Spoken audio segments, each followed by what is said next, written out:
Morning, everybody. It's Nick here from CrossFit 248 with my rant of the day. Last week we talked about how modification can make you fitter. Today I'm going to talk to you about squat cues, good ones and ones that just totally drive me nuts. So I guess the first really big thing I should talk about is hips aren't created equally, and femurs are different lengths, and where they insert into your hip, that's different for everybody, right? So how my squat looks might be like totally different than yours, and it probably is, and there's going to be 100 different squats in your gym. So the idea that everybody's squat has to be the same is total bullshit. It's not going to work. It's going to cause serious problems, a lot of discomfort if you try and fit everybody into the same box. So that's my first note. Like, some people, squatting to parallel is where they need to be because that's as low as they can go while maintaining quality mechanics, like a stable spine and stable knees and stuff. And then other people are going to be able to go cheeks to sneaks and be totally cool. And that's all right with us. Like, we have people in our gym squatting to a variety of depth, and as long as they're continuing to have good mechanics, and then we're good with it. Like, we're not going to tie them all to the same idea that you have to be like deep in the bottom if it's incredibly uncomfortable and you can't do it well. So that's my suggestion. My first note is that squats are going to look different, and that's good. It's important that happen. My next thing, I hear a lot of time, like knees out, weight in the heels.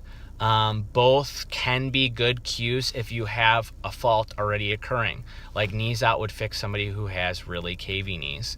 But I hear knees out just like generally used all the time, and it drives me insane because that leads a lot of people to jam their knees out super duper far, like way out past their feet, which I tried in the beginning of CrossFit, and it caused a lot of hip flexor pain for me and like serious stuff where like I couldn't squat for months because I was having a lot of pain going on from that. And we've seen that happen to tons of athletes. It's just not comfortable for a lot of people to squat in that way. So we don't try to tell everybody to jam their knees out because it's just not practical. When have you ever seen somebody walk down the street with their knees jammed way outside their feet? Never, because it's weird and it's not a natural movement pattern at all.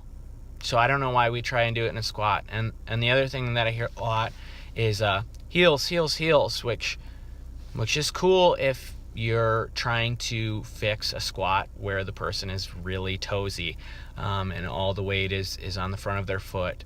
Then I would say, heels, but I would explain that cue because I don't want all my weight in the heels. I don't know why anybody would strive to be off balance with all the weight in their heels. It's confusing to me why you would load up a heavy barbell and try and be off balance.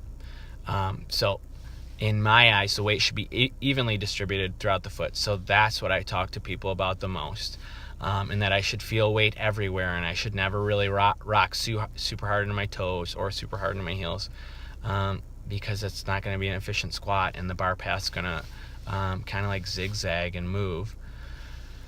So those are my big things related to squat.